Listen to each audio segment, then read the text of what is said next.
ბადრი პატარკაშვილის უსაფრთხოების სამსახურის ყოფილი უფროსი გიორგი ბერიძე 7 ნოემბერს ტელეკომპანია იმედში შეჭრისა და მასთან ერთად დაკავებულ ალექსანდრე მაისურაძისა და ზურაბ მეტრეოლის საქმის გამოძიებას ითხოვს. ბერიძის თქმით, იარაღის საქმე, რომელიც იმ დროს იქნა ამოღებული, გამოუძიებელია და ფაქტები გაყალბებულია.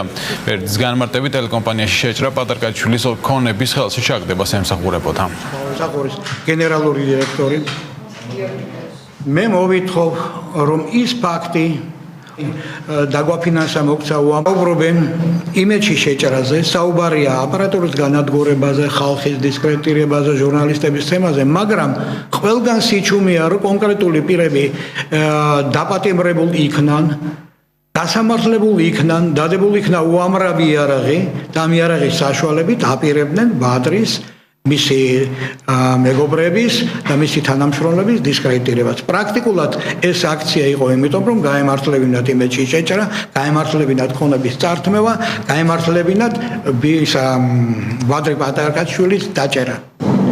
იყო მიზანი, რომ როგორც პრეზიდენტობის კანდიდატი დისკრედიტაცია გაეკეთებინათ მის.